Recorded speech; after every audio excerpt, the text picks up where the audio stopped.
Hey guys, Cyan here with HobbiesofaMan. Once again, and today we're doing another comic book review. We're looking at this original graphic novel. Well, I guess it technically is not an original graphic novel, but it is a self-contained story. It's, I think, 6 issues of this story by Scottie Young and Jorge Corona. It's called To the Me You Love in the Dark, or The Me You Love in the Dark.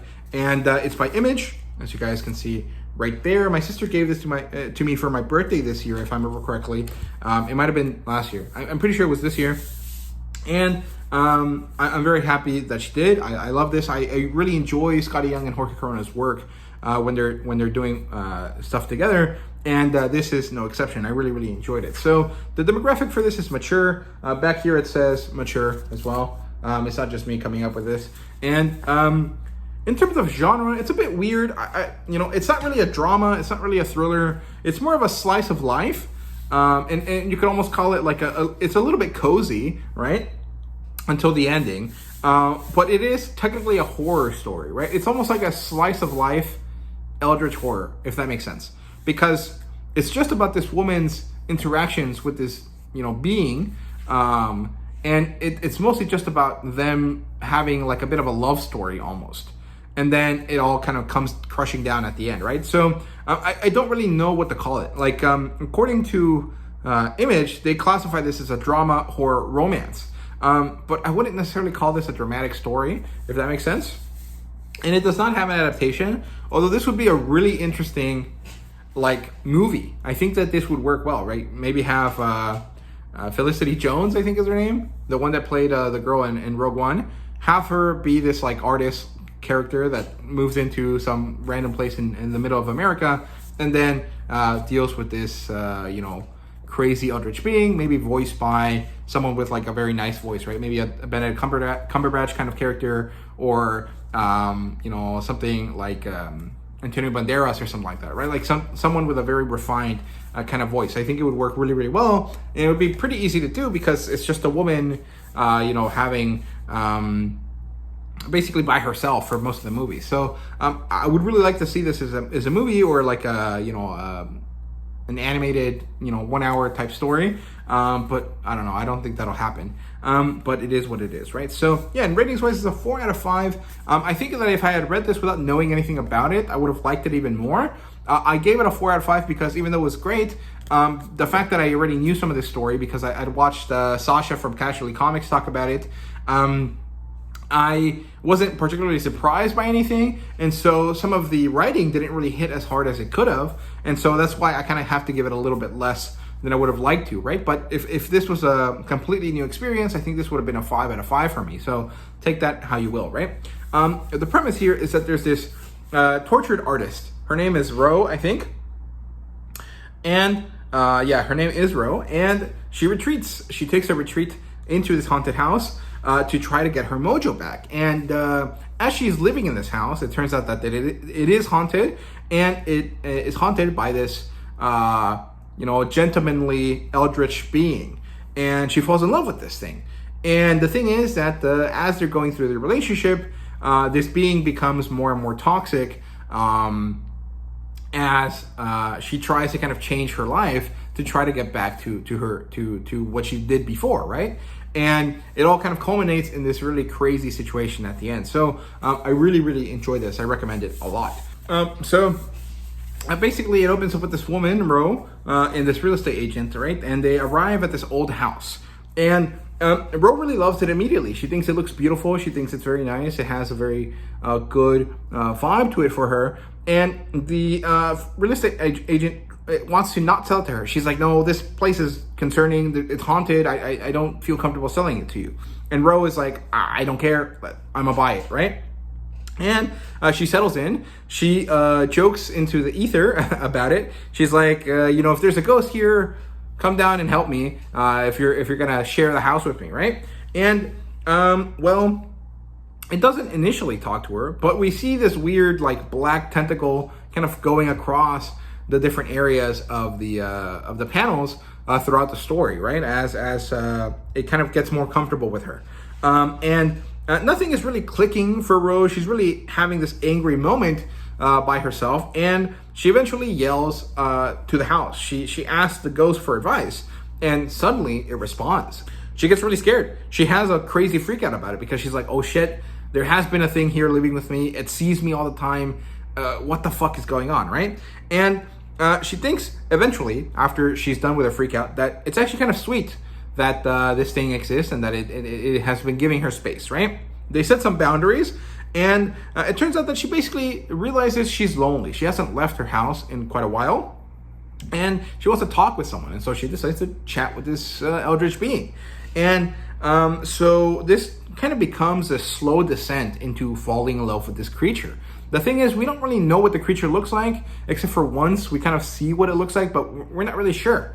The creature and falling in love with the creature, mostly, I think, is what it is, gets her back in her mojo. She has her creative juices flowing. She gets out of her slump or her stump or whatever you want to call it, and she starts doing her art again. And she does a really interesting kind of concept here where she kind of changes the style of what she was drawing. It's a lot more dark. It's a lot more kind of crazy, and it eventually starts to woo her. The thing starts to woo her, and they have this romantic moment, and they share movies together, and they have this, kind of very cozy, loving, domestic atmosphere going on.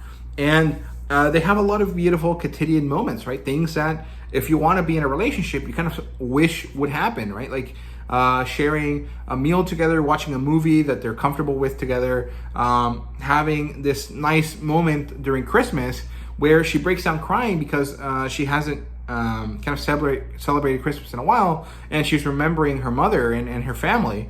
And the thing decides to help her along with her festivities, right? And so she eventually decides that their romance has been going long enough, and it's time to move it on, right? To do more, right? And so she decides to take it to bed with her, and that's the one time we see what the creature kind of looks like, right? We don't really have like a sex scene, but it's it gets there, and then it fades to black, and we don't get to see it. Not that we needed to, but you understand the concept here, right? And it's concerning because this is where the descent into madness kind of really starts, right? We get to see that the creature gets possessive and toxic and obsessive and really controlling. He doesn't want to let her out. He wants the house to always be dark so he can be all around. And one day, Ro's agent, his name I think is Atticus or something, shows up out of nowhere, and he kind of starts bothering her about it because she's like, or he tells her, hey, it's been like a year, you haven't left your house, I need your paintings. We need to sell them. We need to make money. Otherwise, what's the point, right? And so he goes in, he opens up all of her blinds, he makes the creature retreat, and then he starts having a conversation with Ro. But Ro knows that this guy is in danger, and so she tries to get him out of her house. And he doesn't really catch on to the fact that, something is going on. And eventually, the creature gets mad and just eats him. And then when he sees that Ro is deeply upset about this, he tries to bring it back and kind of act like the guy is still alive, even though he's clearly dead. And this is when Ro has enough, and she rebels, and she basically lights the house on fire and manages to end her torture. She leaves, and the story ends with some people going to a random art exhibit and seeing one of these pieces that Ro drew while she was with the creature, and talking about the fact that it was kind of pretty, like there was something valuable to it. And maybe that implies that the creature is still alive, stuck to that painting in some way, right? And that maybe the cycle will happen again. And it's a really good, eerie kind of ending to the story. I really, really enjoyed it. I had a lot of fun reading this. I think it was great. Characters-wise, we have Ro, whose name is Romina, who is an artist, and she is in a big slump. We have the monster, who we never have a name for. It's just a creature, right? And we have Addison. I thought his name was Atticus. No, it's Addison, who is Ro's agent, and it seems like he's her longtime friend, right? And he dies by the end of the story. In terms of world building, there really is none. We don't learn anything about this creature or anything like that.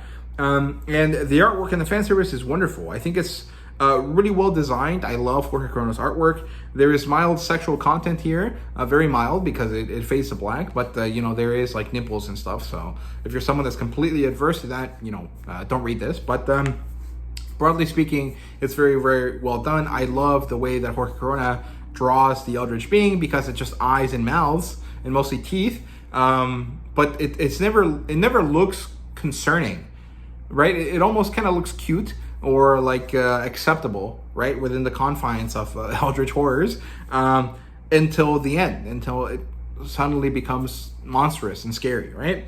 And ratings-wise, is a 4 out of 5. Like I said, it's great work.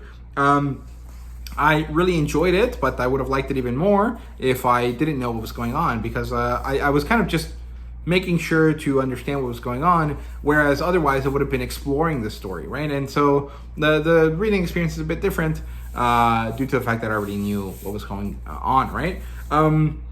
Otherwise, there really isn't too much else to say about the book itself, like the story. There is some stuff to say about the physical product, right? So for whatever reason, this has like a matte finish. It doesn't seem to have a finish on top of it. It just has like basically it just looks like the stock itself without any finishing on it, right? Any gloss covering. However, there is gloss on the letters.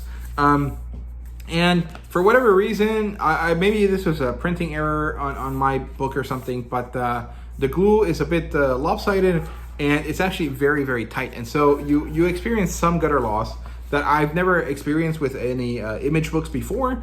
And so it kind of sucked a little bit. It was a bit too tight for my taste. And something about this printing of it just feels a bit,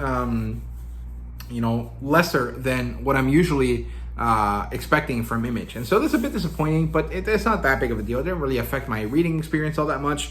It just affected my my overall viewpoint of this book, right? Of this physical copy, which isn't great, but it's not particularly bad either. The other thing that I think is interesting is that throughout this book, I kept thinking that this was a story by Mirka Andolfo. Now, if you don't know who Mirka Andolfo is, she basically draws and writes stories very similar to this, right? She has quite a few of them. I think the one that most resembles this is called Mercy. And in that story, and in most of her stories, the Eldritch Being things that occur look very similar to the way Jorge Corona draws them here. And so I'm curious if Jorge Corona took inspiration from Mirka Andolfo, or if they're both inspired by the same imagery. I'm not really sure, but throughout the whole thing, I really felt like this was a Mirka Andolfo story until I, remembered, oh, this is better written than Mirka Andolfo, and the artwork is a bit different, right? But if you're a fan of Mirka Andolfo, I think you'll really love this. I think that this will be right up your alley, and maybe you'll like it even more because it has better writing ability here than most of Mirka Andolfo's work, just because Skottie Young, I think, is a better writer than her. So yeah, I recommend it to everyone that's fans of Eldritch stuff, that like romance, that enjoy kind of like monster fucker kind of stories, if you want to call it that, and that like Mirka Andolfo work. So yeah, there you go. Those are my thoughts on The Me You Love in the Dark. Let me know what you thought down below. Thank you guys very much for watching, and see you guys later.